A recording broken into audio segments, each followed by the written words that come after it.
They are the driving force of K-pop. K-pop idol group members do not only have exceptional singing and dancing skills, but they have the looks too. I'm a huge fan. I really like Korean underground music.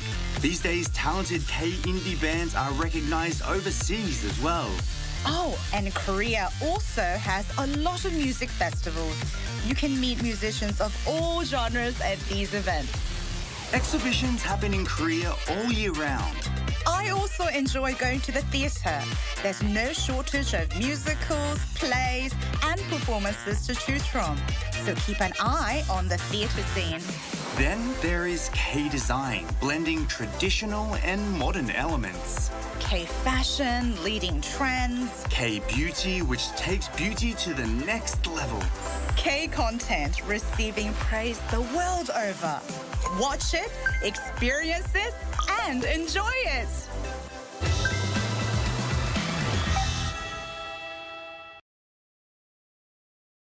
Arirang TV is conducting an overseas TV viewer survey to provide you with a better global broadcast service. Share your valuable feedback on the Arirang TV website www.arirang.com or mobile application. Survey participants will be selected at random to receive special gifts. 2025 Arirang Overseas TV Viewers Survey. We look forward to hearing from you.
안녕하세요. Riding on the Korean wave. Welcome to Tuesday's edition of The Culture Wave. I'm Kwon So-ah in Seoul. Explore with us Korea's culture from all aspects and stay up to date with K-entertainment, K-festivals, K-travel, K-everything. And we'll do all of that with my co-host Walter Lee joining me in the studio. Hello, Walter. Hello, Soa, and happy Tuesday to all of our viewers at home. Of course, I'm Walter Lee, and I have the latest in K-Enter news just for you. In today's show, we're going to travel around a lot to a trendy festival and also a very historic city. Yes. But our first stop, the world of K-entertainment. Great. So, Walter, we Yes. have a new K-pop animation that has been taking the world by storm. It has indeed. It is quite an interesting animation. So the animated film called K-pop Demon Hunters. Now, those two words don't usually go together, do they? Has taken the top spot on Netflix's global film category and a top 10 spot on Netflix in 93 countries. As of Tuesday, it currently sits at number 2 in Korea. Now, the animation was produced by Sony Pictures Animation, the studio behind Spider-Man Across the Spider-Verse. Looks very similar in style as well, and co-directed by Korean-Canadian director Maggie Kang and Chris Applehans. Now, with several Korean creators also involved in this project. Now, the story centers around K-pop superstars Rumi, Mira, and also Zoe, who lead double lives shining on stage while secretly battling dark forces to protect the world. Now, it combines elements of Korean culture, and though K-pop serves as that central theme, the storyline avoids cliches, which is seen as one of the key reasons behind the film's popularity. And now from K-pop, animated K-pop stars to Yes. real ones, Yes. Blackpink.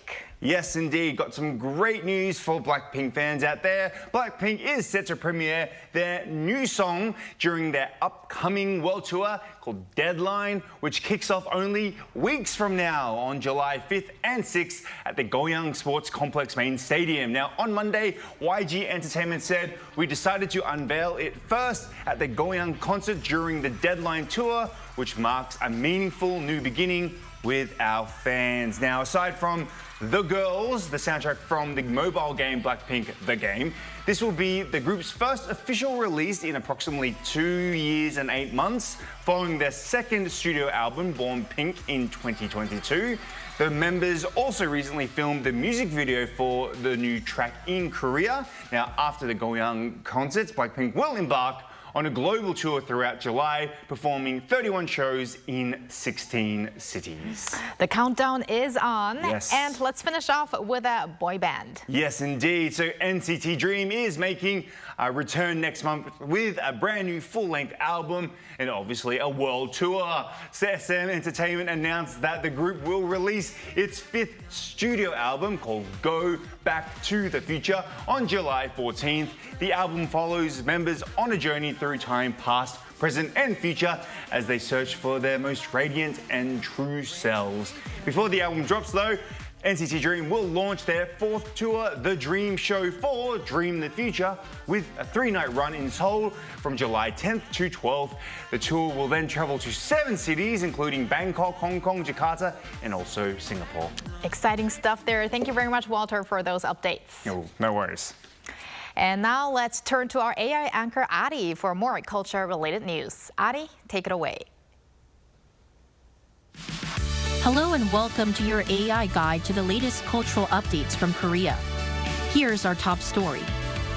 The Korean structure Kwanwoltang, which was taken to Japan during Japanese colonial rule in the 1920s, has returned home after nearly 100 years.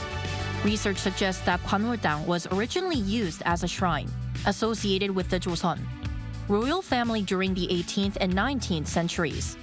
Japanese authorities, in coordination with the Korea Heritage Service, dismantled the structure and shipped its components, including roof tiles, stones, and timber, back to Korea. This marks the first time an entire Korean traditional building located overseas has been returned. Kwanwoltang will now undergo restoration to recover its original form. A special exhibition honoring a U.S. journalist, Jack James, who was the first to report the outbreak of the Korean War to the international community, is underway at the National Museum of Korean Contemporary History. James served as a war correspondent for the United Nations and United Press during the conflict. The exhibition sheds light on his life and work related to Korea, centered around a collection of 25 items, including his first original report announcing the outbreak of the war, photographs, and personal belongings. They were donated by his son, David James. The exhibition runs through July 20th. The global success of the Netflix K-drama When Life Gives You Tangerines has turned Jeju Island's filming locations into must-visit destinations for international tourists. At a Korea ASEAN Tourism Marketing Seminar held Monday in Singapore, producer Park Sang-hyun highlighted that key Jeju sites, such as Hongsan Ilchulbong and the buckwheat flower fields in Oradong, are earning a global reputation as premier tourist attractions. The seminar focused on innovative tourism promotion strategies to better adapt to the evolving global travel landscape. That's all from me. Stay tuned to the Culture Wave. A one-stop experience of all things Hallyu. The first ever MyK Festa showed the depth of the Korean wave, almost like the culture wave outside of the screen. Arirang's Yeong was there to take us around. Korean culture isn't just about K-pop. Just as K-pop isn't only about singing and dancing. It's about storytelling, identity, and connection. Hallyu, or the Korean wave, has turned Korea's pop culture into a global bridge, uniting fans, industries, and ideas across borders. That is what the 2025 MyK Festa represents. Where I'm standing right now is K Street, a sprawling exhibition and experience zone showcasing over 100 Korean companies. From webtoons and food to lifestyle brands, attendees can get a hands-on feel for K content and also everyday Korean culture, and do a little shopping along the way. On K Street, there was something for everyone.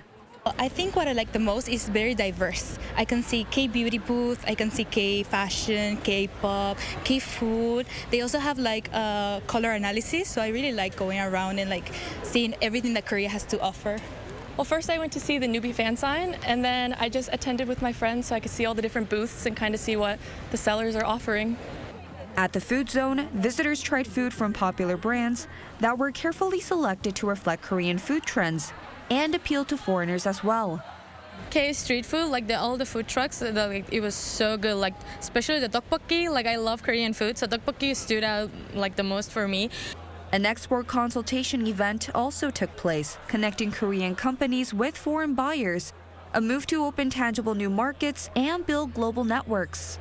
I'm looking for some like brandings and or looking at some products, anything, any business that is like matching together, and then it's a good thing for me also that I can look to Korea local products and also the entertainment as well. That is one thing that I feel like Korea is like #1 in Asians.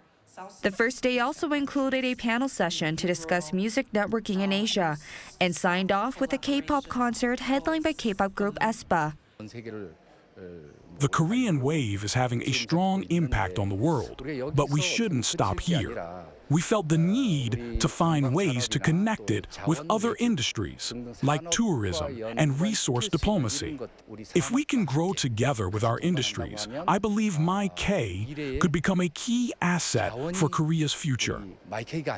A global conference also brought together cultural industry leaders to discuss the future of Hallyu, alongside performances and a major closing concert, drawing the curtain on a festival that celebrates not just Korean content, but Korea's place on the world stage. Yeong, Arirang News.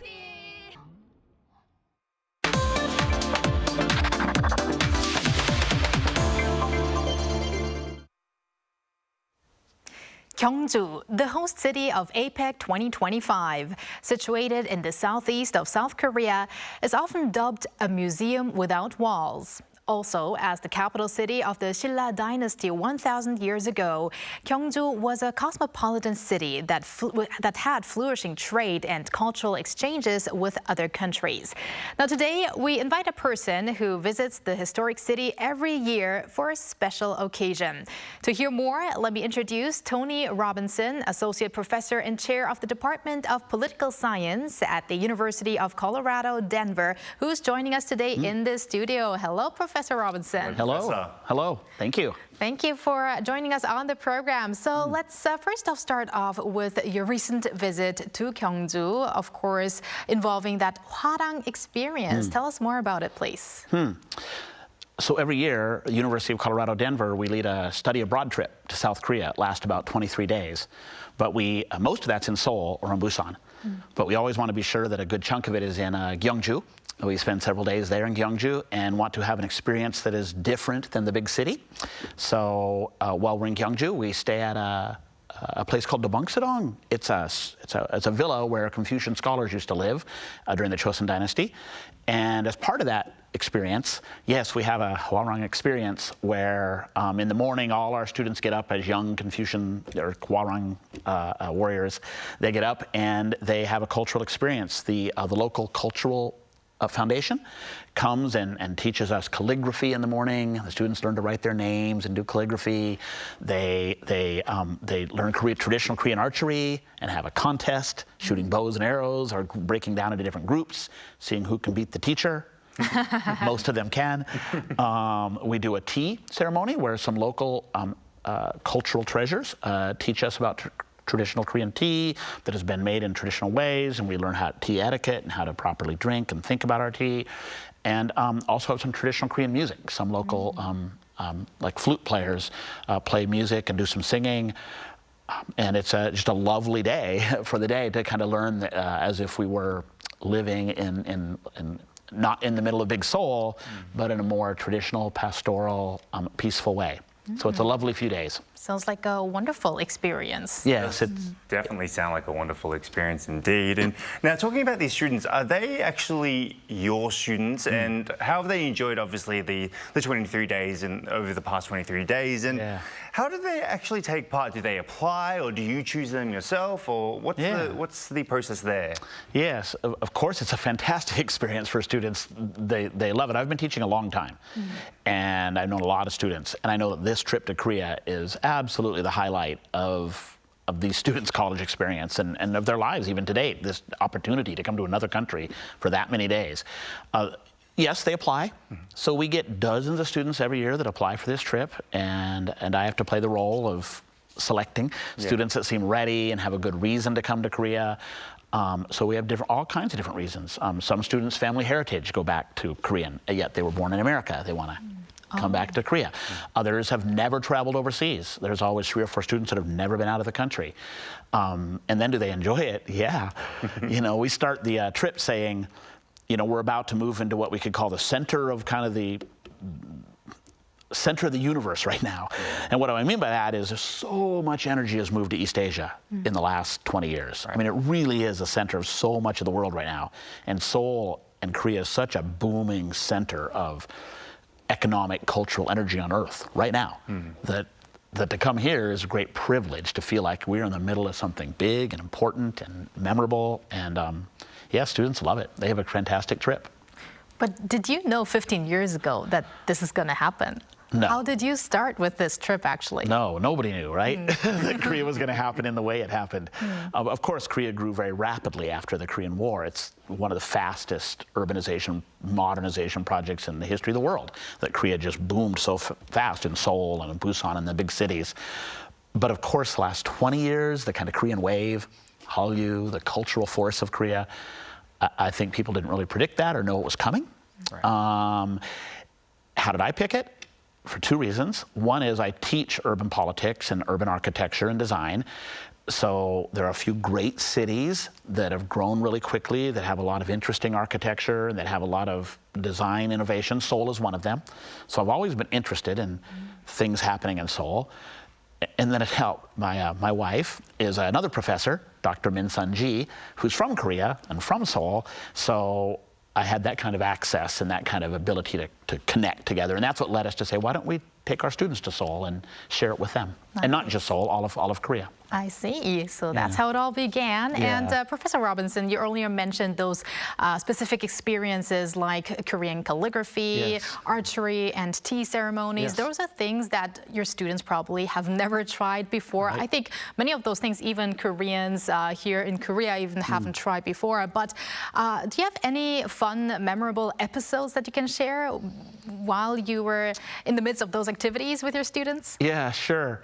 You're absolutely right. The students love it. It's a really rare opportunity, right? To come to a country, for example, tea has been so important for so many years, and then to feel a bit of it in the traditional way, and to sit properly and to have the proper foods, it takes you out of yourself, right? It gives you a sense of I don't know, just dignity and difference and something important here that I've never had the opportunity. Students absolutely love it. Probably the thing they loved the most, honestly, it was the archery contest. Was to learn a bit of how to shoot a traditional bow, and maybe you've never shot a bow in your life. Most people haven't. And then to have a little contest against each other and keep track of the score, and whoever wins, the other students have to bow down to, do the full, the full bow. That's fun, and that's lovely, and students really loved it. We rented bikes one day, and we did a bicycle ride through the flowers and through all that, and that as well. Students talked about that many times after we got back to Seoul, of missing being in Gyeongju, missing those mornings of hearing the birds wake them up, doing calligraphy and archery, and then a bike ride through the flowers. I think that's very memorable. Exciting stuff. And you said before, actually, you've been doing this more than 10 years. And for many tourists, actually, Gyeongju isn't a place where they would visit. Obviously, the main places were Seoul, probably Busan, sometimes Jeju. What in particular draws you to that city? And what are the charms of Gyeongju, you think? Yeah. There's a number of good reasons to go to Gyeongju. We started just knowing of its historic and cultural importance. Seoul and Busan are very important cities, but of course Gyeongju has UNESCO world designated cultural treasures that are anybody coming to a country that wants to experience some of its most important cultural legacy. Gyeongju has some of the greatest Buddhist relics in all of Korea. Bulguksa Temple, Sakgyeong Grotto. These are some of the greatest Buddhist relics that exist on Earth. It's not so we should experience them and see them and visit them and think about what they mean. So you start with it's got the tumuli graves of the original kings and queens that united the Korean Peninsula. You've got the ones who first united the peninsula. Their tombs are there, and so that was the first reason. Another reason is it's good to get out of the city. Like Seoul and Busan, everybody knows Busan, everybody knows Seoul, they got great energy. But what's more pastoral, bucolic, slower paced Korea-like, older traditions. So we wanted students to get out of Seoul and out of Busan and to really experience some of that. So that was another reason why we chose to go to Gyeongju. Also, we wanted to have experiences that are, we've already talked about, unique, the archery and the calligraphy and these kind of crafts that you could do them in a city like Seoul, but you're not going to feel it in the same way as getting woken up by the loons and the birds and waking up and maybe putting on the garb, like looking like you're a hwarang scholar, and then actually doing calligraphy in the trees. It has a different feeling. Right. So I think that's the reasons. Now, you just mentioned that everyone knows Seoul, everyone knows Busan, but maybe everyone will know Gyeongju after a particular event that's going to happen in November. APEC 2025 will be hosted in the city of Gyeongju. So now, speaking as an expert in political science, Professor Robinson, what do you think is the significance of this APEC being held in Gyeongju? Sure. Well, first of all, it's significant even that it's in Korea. It's been 20 years, I think, since it was last held in Korea, this conference. And, Korea well represents exactly what APEC is all about. APEC was about, if we have better regional trade and better regional integration, and all these countries that are in the Pacific relate better, all these new economic and cultural opportunities will open up. Well, that's what's happened to Korea over the last 20 years, is they have better engaged the world, had exported their cultural power and influence, traded more, the economy's grown. It's done just what APEC was all about, and it's changed a lot in 20 years. So that's a good reason why it's back in Korea, as an example. Gyeongju itself is an interesting city to do it. People might not know, Gyeongju used to be the eastern headquarters of the Silk Road. It was the terminus you had that big, powerful Silk Road. It kind of ended in Gyeongju, and from there became a maritime road transporting to Japan and to the islands. And it was one of the world's richest, largest cities based on trade and cultural influence. So it's kind of interesting to go back there and kind of revisit that moment again. And it isn't just historic. Today, Gyeongju has some interesting things happening in it. Part of what this APEC conference is going to focus on is sustainability. Gyeongju is starting the world's largest hydrogen fuel power plant on Earth. Wow. Is going to be right outside of Gyeongju. It's going to open in like 4 or 5 years. They have one of the largest carbon composite recycling facilities where they're taking these old carbon products and recycling them, resins and things, fan blades from windmills, the big new windmills. Nuclear power and hydropower are big in that region. So they're really a real leader in this kind of green revolution of sustainability. That's Gyeongju. And so it's a good place to go to do those things. Also, APEC is focusing on the demographic challenge that many countries have this year. Nations like Japan and like Korea and America that are getting elderly, that are aging. That's a demographic challenge. Well, Gyeongju is an older city. So the fact that part of APEC is about how do we deal with this demographic challenge, I think going to a place like Gyeongju, getting away from the super cities like Seoul and Hong Kong and Singapore, well, we have to have regional balance, regional growth, and we have to, as a whole country, deal with these like demographic challenges. Then a city like Gyeongju is well placed to offer a laboratory to explore what the future might look like. Wow, a variety of aspects we're looking at here. Right. And finally, despite obviously combined, So and I have been here for more than 20 years, you sound like more of an expert at Gyeongju than us. So I would love to know, do you have any recommendations for people who are visiting Gyeongju and during the APEC period and what they could do, experience, eat? Do you have any recommendations? Wow. Well, of course, anybody who goes to Gyeongju, if you have your time, there are these profound, you'll learn about them, the profound cultural relics. Bulguksa, Satgram Grotto, Wolji Pond. I mean, these are well known. All the tourists will point to it, and there's good reason for them. So those are great. There's a bridge at night called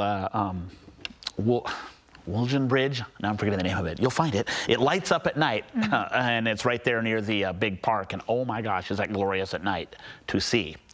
Those are all great.